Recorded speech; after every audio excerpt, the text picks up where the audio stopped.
आज 5 अप्रैल 2022 भारत में मंगलवार है।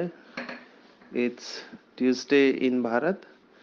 आज की मुरली का जादुई रहस्य स्वयं को प्रेरणा देने के लिए magical secrets of today's Murli for motivating the self. आज की मुरली में बहुत सारी नशे की बातें आई है और वरदान विशेष अगर आप अटेंशन दे तो बाबा ने खुश नसीब टाइटल दिया है। खुश नसीब क्यों है? आप सोचो, दुनिया में लोग भगवान को ढूंढने के लिए क्या क्या नहीं करते हैं, कहाँ कहाँ यात्रा पर नहीं जाते हैं, कितने उपवास करते हैं और उनकी इच्छा क्या है कि बस 1 सेकंड का भगवान का दर्शन मिल जाए। 1 सेकंड के दर्शन के लिए यहाँ तक बाबा ने कहा कि अपने गर्दन काटने को तैयार हो जाते हैं। अगर दर्शन नहीं दिया तो गर्दन काट दूंगा। तो भगवान के 1 सेकंड के दर्शन के लिए इतनी मारा मारी है, इतनी तकलीफ सहन करते हैं और यहाँ पर भगवान हमारे ऊपर फिदा है। आप सोचो कितना फर्क है। भगवान ने हमको पसंद कर लिया। भक्त लोग भगवान को पसंद करते हैं और यहाँ पर भगवान ने हमको पसंद कर लिया और भगवान की डिक्शनरी में हु इज हु की लिस्ट में हमारा नाम है। तो कितने भाग्यवान हुए। इसी को कहते हैं खुश नसीब आत्मा। एक होता है बदनसीब और एक होता है खुश नसीब। खुश नसीब माना जो अपने नसीब से खुश है, क्योंकि ऐसा नसीब किसी और का न हुआ है न हो सकता है। न हुआ है न हो सकता है। लौकिक में भी आप देखो, कुछ हो जाता है ऊपर नीचे तो लोग अपने नसीब को दोष देते हैं और यहाँ पर आप सोचो कि स्वयं भाग्य विधाता जो सबका भाग्य बनाने वाला है, जैसे कि मम्मा ने कल के मुरली में कहा था कि तकदीर बनाने वाला है, वो स्वयं अपने बच्चों की तकदीर लिख रहा है और उसने लिख दिया है कि ये खुश नसीब बच्चे हैं मेरे। तो कितना नशा होना चाहिए। क्यों नशा होना चाहिए? क्योंकि बेहद का बाप मिला, बेहद का राज्य भाग्य मिला, बेहद का खजाना मिला। यह नशा अगर सदा रहे तो अतीन्द्रिय सुख का अनुभव होता रहेगा। अंग्रेजी में एक कहावत है, the only reason you are not experiencing bliss in the present moment is because you are focusing on what you don't have. केवल एक ही कारण है जिसके वजह से आप आनंद का अनुभव नहीं कर रहे हैं, वो ये है कि आप उसके ऊपर फोकस कर रहे हैं जो आपके पास नहीं है। अंग्रेजी में कहते हैं काउंट योर ब्लेसिंग्स। हमेशा अपने ब्लेसिंग या आशीर्वाद को काउंट करते रहना चाहिए।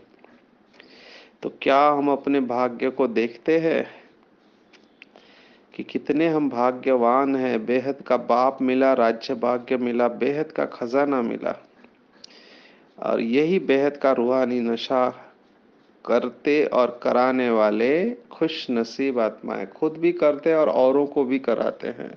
तो बार बार इन बातों को अपने मन और बुद्धि में घोटते रहना चाहिए कि मैं कौन और मेरा कौन, कौन मेरे ऊपर फिदा हुआ है। लोग भगवान को ढूंढते और भगवान ने मुझे ढूंढा है। कितनी भाग्यवान हो। कल्पना करो, एक चित्र अपने बुद्धि में लाओ कि भगवान ऊपर से देख रहा है कि मेरा बच्चा, मेरा लाडला बच्चा, सिकिल्दा बच्चा, प्यारा बच्चा।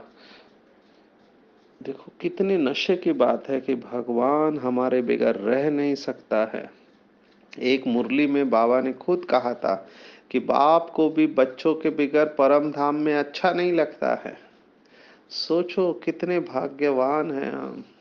और केवल बाप नहीं है, आज तो विशेष और एक बात आई है कि बाप, टीचर और सदगुरु तीनों ही परम प्रिय है और तीनों ही एक है।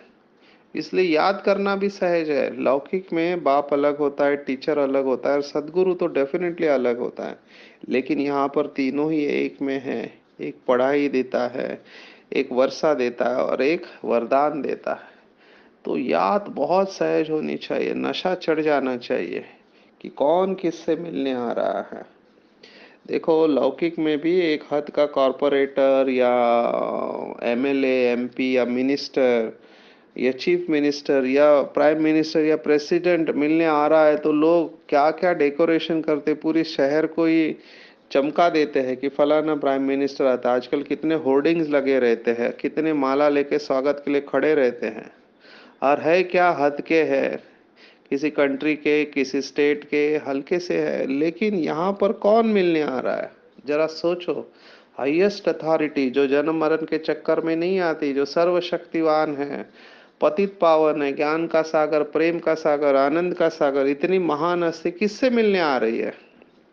और कितना ओबीडियंट है, कहता है कि मैं, कितना निरंकारी है, कहता है कि मैं बच्चों का मोस्ट ओबीडियंट सर्वेंट हूँ, अपने को सर्वेंट कहला रहा है। इतनी ऊंचे से ऊंची हस्ती, तो इतनी ऊंची हस्ती, इवन ब्रह्मा भी ऊंची हस्ती है, बाबा ने एक मुरली में कहा था।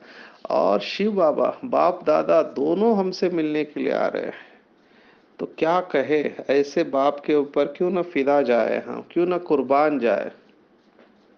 तो इतना नशा बुद्धि में चढ़ा हुआ रहना चाहिए। और जिसके बुद्धि में ऐसा रूहानी नशा चढ़ा रहेगा, वो औरों को भी नशा चढ़ाने के निमित्त बनेगा। सोचो इसके ऊपर, इसकी जितनी गहराई में जाते रहेंगे।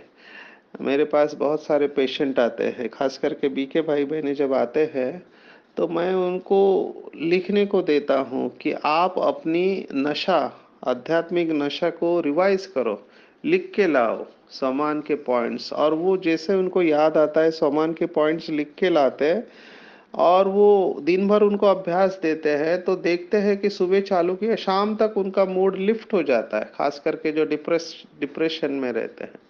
जैसे महान आत्मा हो। महान क्यों हूँ, क्योंकि महान ईश्वर परमात्मा ने मुझे पहचान लिया है, उसने मुझे चुना है विश्व परिवर्तन के कार्य के लिए। इसलिए मैं महान आत्मा, महान आत्मा इसलिए हूँ क्योंकि स्वयं भगवान ने मुझे चुना और मैंने उसको पहचाना है, इसलिए मैं महान हूँ। तो अपनी महानता में जैसे ही स्थित हो जाते हैं तो वो डिप्रेसिंग थॉट्स निकल जाते हैं। सोचो इसके ऊपर, जिसको ये रूहानी नशा चढ़ जाएगा वो हमेशा बेहद की शान में रहेगा। नशा का उल्टा शान होता है, तो शान में रहेगा वो। और जहां पर ये रूहानियत की शान है, उसके कर्म श्रेष्ठ होने ही है। क्योंकि कर्मों का आधार भी क्या है, वृत्ति है। तो वृत्ति में रूहानियत है या रूहानी नशा है तो ऑटोमेटिकली कर्म भी अच्छे हो जाएंगे।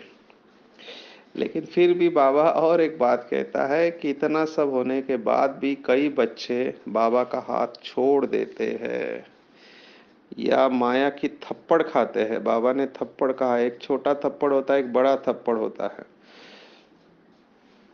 और माया बहुत सामना करती है। बाबा ने कहा ऐसा मारती है जो विकार में गिर पड़ते हैं, और उस विकार में जाने के बाद उसका इफेक्ट रहता है। बाबा ने कहा उसका असर रहता है, बुद्धि को जैसे ताला लग जाता है। तो बाबा ने हमको सावधान किया है कि बच्चे, माया भुलाने की कोशिश करेगी परंतु तुम भूलना नहीं। जितना तुम मेरे को याद करोगे उतना वर्षा भी बुद्धि में आएगा और ऊंच पद पाएंगे। तो हमको ये ध्यान में रखना है, चाहे कुछ भी हो जाए, हमारा योग लगे न लगे, हमारा मूड रहे न रहे, लेकिन बाबा के कमरे में जाके बैठना है, बाबा के फोटो को देखते रहना है, बाबा से बातें करती रहनी चाहिए। उल्टा उस समय करना चाहिए जब हमारी अवस्था ठीक नहीं है। नहीं तो कुछ लोग कहते हैं कि आज तो अच्छा ही नहीं लग रहा है, पता नहीं क्या हो रहा है, मूड ही ठीक नहीं है। अभी जब बीमार होता है तभी डॉक्टर के पास जाना चाहिए। एक्चुअली अगर आपने ध्यान रखा हो तब बीमारी आनी नहीं चाहिए। लेकिन अगर ज्ञान के हिसाब से देखा जाए तो बाबा ने कहा जैसे वो होम्योपैथी दवाई होती है तो वो बीमारी को बाहर निकालती है। तो ऐसे ऐसे संकल्प आएंगे जो पहले नहीं आते। तो ये सब इस जन्म के या पिछले जन्म की बातें हैं जो बाहर आती है। तो डरना नहीं है, हिम्मत रखना है, हिम्मत रखना है और पुरुषार्थ करना है बाबा को याद करने का। चाहे हमारा मूड हो या ना हो, मुरली को हाथ में उठा के पढ़ना चालू करना चाहिए। अगर कुछ एकाग्र नहीं होते तो मुरली को जैसे के तैसे नोटबुक में लिखते रहना चाहिए। जितना आप लिखते जाएंगे, पढ़ेंगे और लिखेंगे, तो उतना वो सबकॉन्शियस के ऊपर असर डालेगा। ये एक दवाई का काम करता है, ठीक है। तो बाबा ने कहा है कि इस कलयुग में सबसे जवान रहता है रावण। शरीर भला बूढ़ा हो जाए लेकिन विकार जो है, क्रोध है, वो कभी बूढ़ा नहीं होता, सदा जवान रहता है। बाबा ने तो यहाँ तक कहा कि मरने तक भी विकार की आश बनी रहती है। आप सोचो कितना डोमिनेंट ये काम विकार है, मरने तक भी विकार की आश बनी रहती है।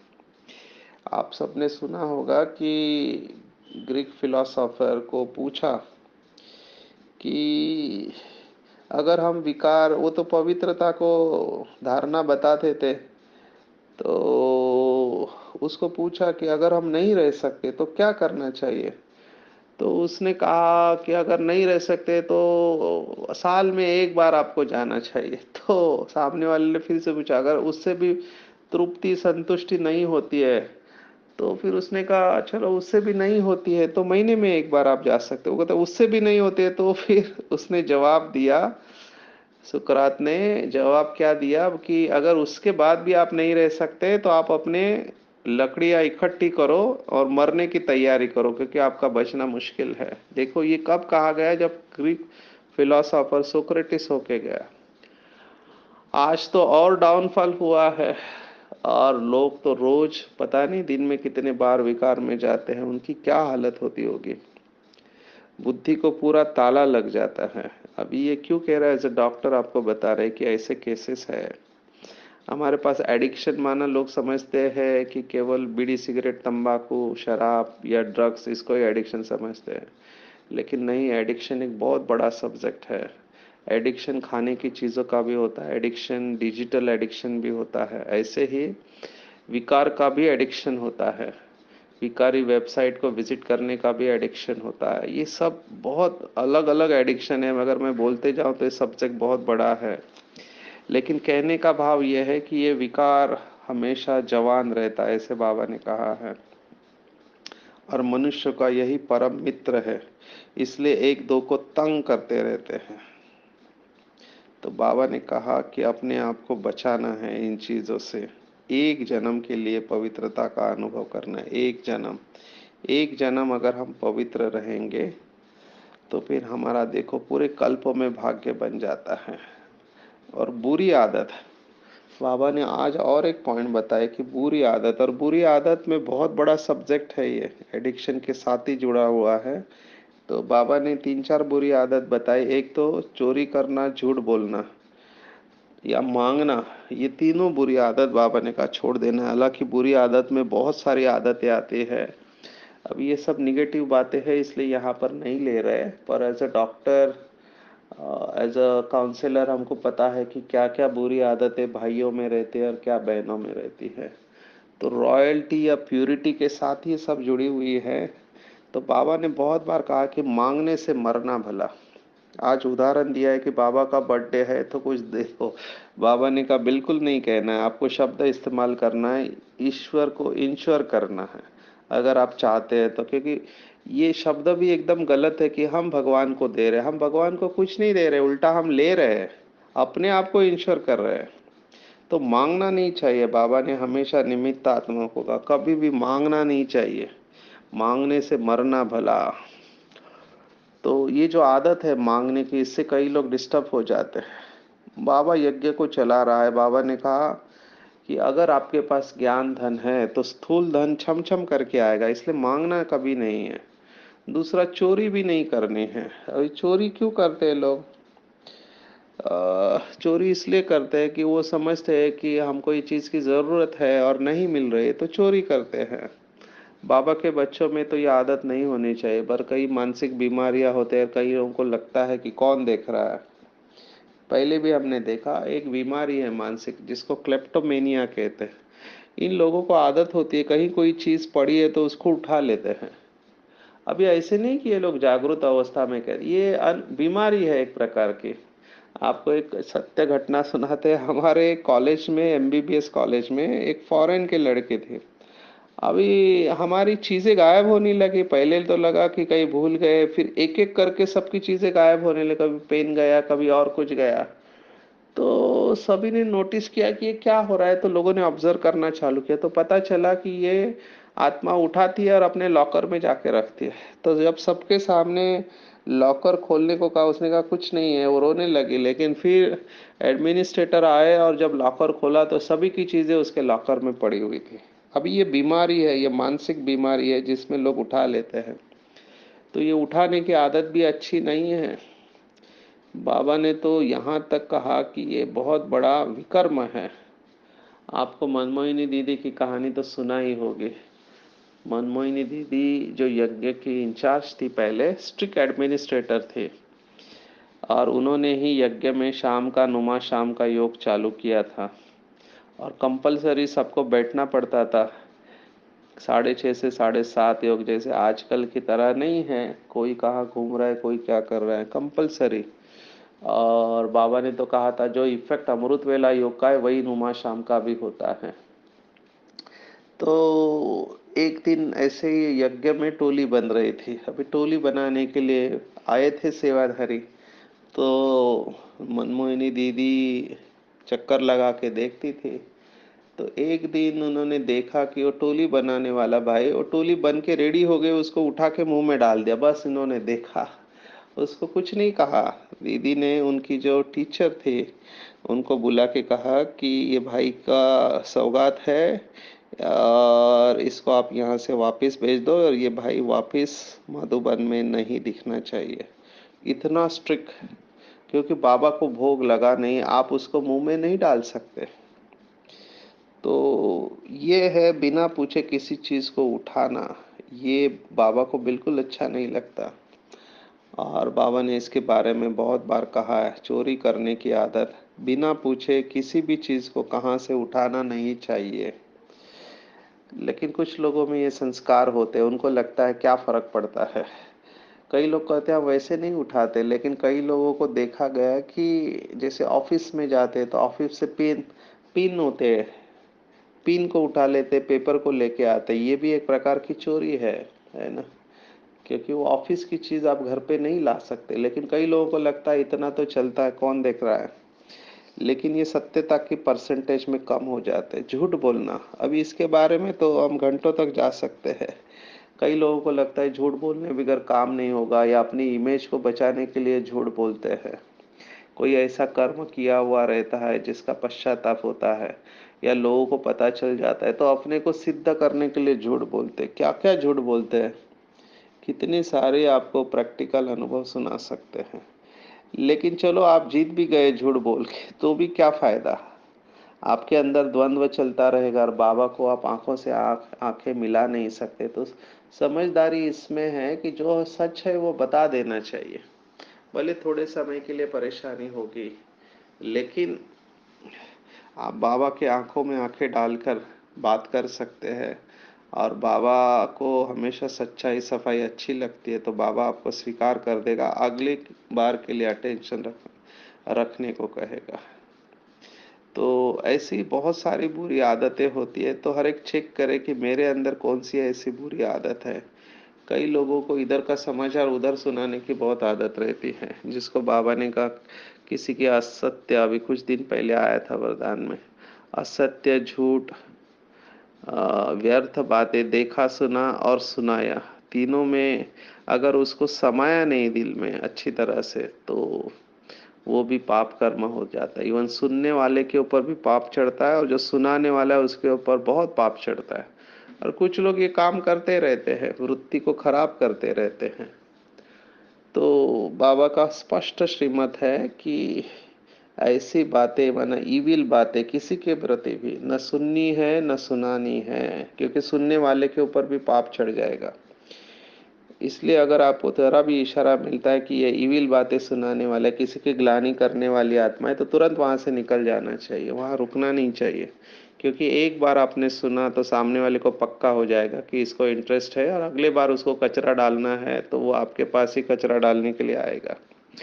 तो इसको अच्छी तरह समझना चाहिए कि ऐसी कोई भी आदत हमारे अंदर नहीं होनी चाहिए। बुरी आदत माना ज़्यादा सोना, या ज़्यादा बोलना भी क्या क्या बोलना, फालतू बातें जिसका कोई कनेक्शन नहीं है। तो या अत्यधिक टीवी देखना, मोबाइल देखना, ये भी बुरी आदतों में ही आएगा, क्योंकि पता ही नहीं चलता है कि कब हम एडिक्ट हो गए, डिजिटल एडिक्शन। कुछ अभी के भाई बहनों में देखा रात को 10 बजे कंप्यूटर पे बैठते हैं। तो हमने पूछा क्या रात को 10 बजे, बोलते नहीं यहाँ पे एकांत होता है रात को 10 बजे। अभी रात को आप कंप्यूटर पे बैठ रहे हैं, चारों तरफ माया का वायुमंडल है, चलो आप सेवा भी कर रहे मान के चलो, तो आप अगर 12 बजे 1 बजे तक रह रहे फिर आपका अमृत वेला क्या होगा और दिनचर्या कैसे होगी, पूरी दिनचर्या डिस्टर्ब हो जाएंगे। तो ये भी दिनचर्या जब भी डिस्टर्ब होती है तो बाबा की श्रीमत है, दिनचर्या ऊपर नीचे होना ये भी अपवित्रता है। माया की प्रवेशता कभी भी हो सकती है, क्योंकि मोबाइल और इंटरनेट आजकल बहुत बड़ा गेटवे है माया की प्रवेशता के लिए, क्योंकि पूरी इंडस्ट्री काम की इंडस्ट्री है। काम विकार बैकडोर से एंट्री करता है। तो एक बार एक बहन ने बाबा को पूछा था कि बाबा टीवी देखना चाहिए कि नहीं देखना चाहिए, तो बाबा का जवाब था अगर अपनी अवस्था की चेकिंग करनी हो तो ज़रूर देखना चाहिए।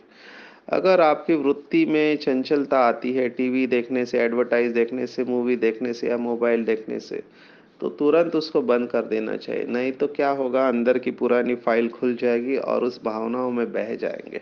तो अपने आप को बचाना है।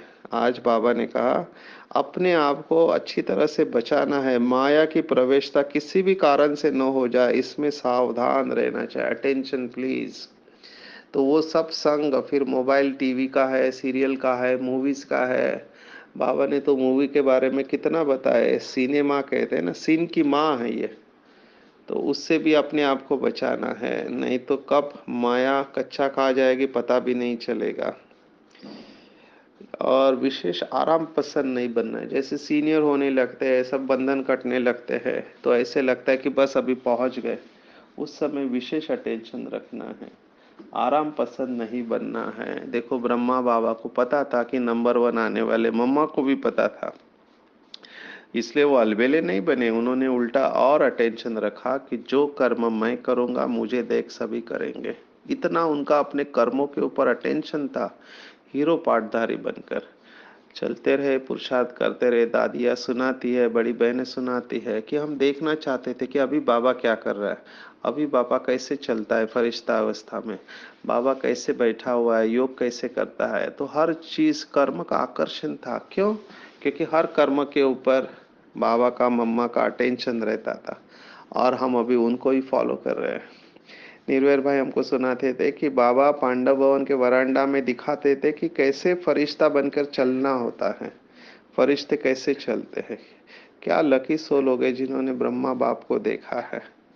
बाबा तो इतना कहते थे कि चप्पल आपके पैर में है। कई लोगों अनकॉन्शियसली चलते रहते हैं कि चलते समय चप्पल का अगर आवाज होता है पछाक पछाक करके, स्लीपर खास करके पहनते कई भाई बहने अनकॉन्शियस रहते हैं, तो वो आवाज भी नहीं आना चाहिए, चप्पल घिस के चलते कई बार। तो बाबा ने कहा अगर यहाँ चप्पल घिसोगे तो वहाँ राजाएं भी आपको घिसी हुई मिलेगी। देखो छोटी सी बात है, लेकिन ये बताती है कि आपका कितना अटेंशन है अपने कर्मों के ऊपर। तो चलते समय चप्पल का आवाज भी नहीं आना चाहिए। कुर्सी आप उठा के रख रहे तो उसका आवाज भी नहीं आना चाहिए। एकदम फरिश्ता अवस्था माना साइलेंस, अव्यक्त अवस्था में चलना चाहिए। तो तो इन बातों को ध्यान से समझना है, अच्छी तरह से इसके ऊपर अटेंशन देना है।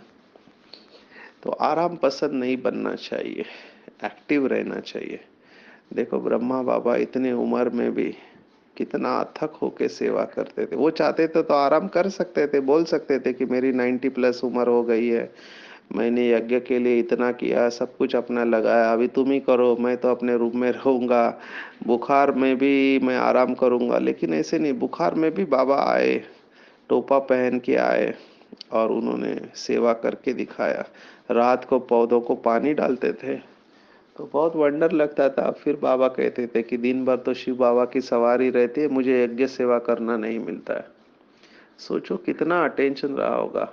खुद के आराम का त्याग कर कर बच्चों के लिए योग किया, इसलिए उनको अथक। और जो भगवत गीता का शब्द है गुड़ाकेश, गुड़ा का माना निद्रा और उसका स्वामी निद्राजीत, ये टाइटल ऐसे ही नहीं लिखा है, क्योंकि ब्रह्मा बाबा ने करके दिखाया। तो हम सब बाबा के बच्चों को भी नंबरवार इस अवस्था में जाना है और आराम पसंद नहीं बनना है। तो पूरी मुरली का अगर फ्लो देखो, मुझे ऐसे लगता है निश्चय, नशा और निशाना, ये तीन शब्द कल की मुरली और आज की मुरली को ध्यान में रखे तो निश्चय पक्का होना चाहिए कि मैं वही कल्प पहले वाली विजयी रतन हूँ और भगवान की प्रसन्न आत्मा हूँ और मैं खुश नसीब हूँ, क्योंकि मेरा नसीब स्वयं भगवान ने लिखा हुआ है। मैं ईश्वर की डायरेक्ट संतान हूँ। भगवान मेरे बगैर रह नहीं सकते हैं, वो मुझसे बहुत प्यार करते हैं, वो मेरा बाप भी है, टीचर भी है, सदगुरु है। तो इस तरह से ईश्वरीय नशा चढ़ाएंगे अपने आप को निश्चय के आधार पर, तो फिर निशाने के ऊपर नजर पक्की रहेगी और हमारा पद निश्चित होगा। तो चेक करें अपने आप को पूरे दिन भर में, क्या मेरा निश्चय पक्का है, क्या मेरे अंदर रूहानी नशा है, और क्या मैं बाप टीचर सदगुरु को यथार्थ रूप में याद करती हूँ, और क्या मेरे अंदर कोई बुरी आदत तो नहीं है, झूठ बोलना, चोरी करना या और कई सारे गंदी आदतें होती है, तो वो आदतें तो मेरे अंदर नहीं है। अगर है तो आज ही अभी से उसको त्याग कर दे, बाबा को सरेंडर कर दे और अपने आप को फरिश्ता बनकर, आराम पसंद नहीं बनना है लेकिन आराम का त्याग करना है, समय पर बैलेंस में चलना है और श्रेष्ठ पुरुषार्थ करना है। तो अपने आप को बिल्कुल हल्का छोड़ देंगे, सिर से लेकर पाँव के अंगूठे तक संपूर्ण शरीर बिल्कुल रिलैक्स रिलैक्स, लेट गो।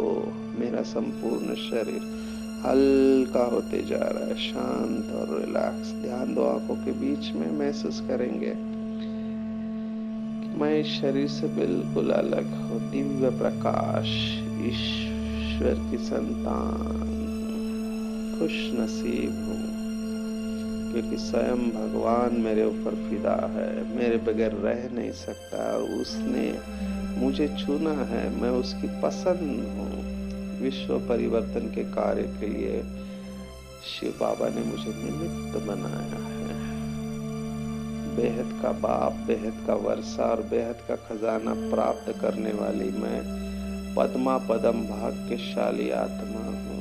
बाबा का आशीर्वाद मुझे मिल रहा है, उससे दिव्य प्रकाश मेरे अंदर प्रवेश कर रहा है। मैं संतुष्ट बनते जा रही हूँ, मेरे अंदर के सभी विकार दूर हो रहे, मैं स्वच्छ और पवित्र बनते जा रही हूँ। जैसे बाबा स्वच्छ और पवित्र है, वैसे मैं आत्मा भी ईश्वर की संतान स्वच्छ और पवित्र हूँ, अथक और निद्राजीत हूँ।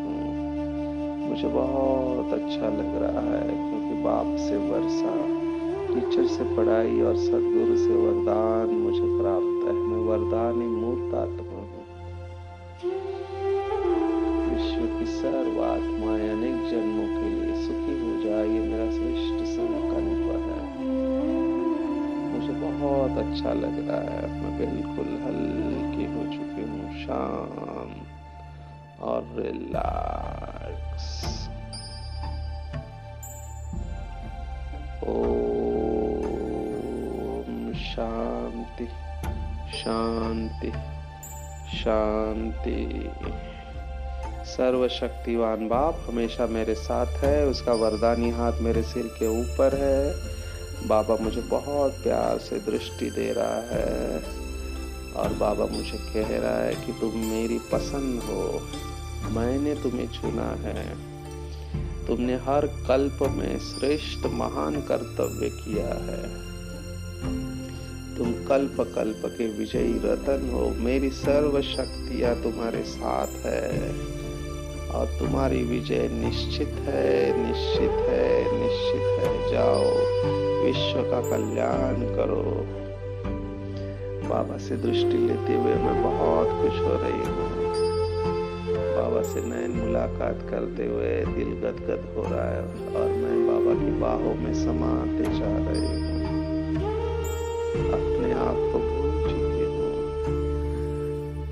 बाबा मुझे कह रहा है, वो सब बातें मैंने अपने अंदर समा ली और मैं बाबा से वायदा कर रही हूँ, हाँ बाबा आप जो बोलते हो वैसे ही होगा। मेरा बाबा, मीठा बाबा, प्यारा बाबा, दयालु बाबा, कृपालु बाबा, वाह बाबा, शुक्रिया बाबा, शुक्रिया।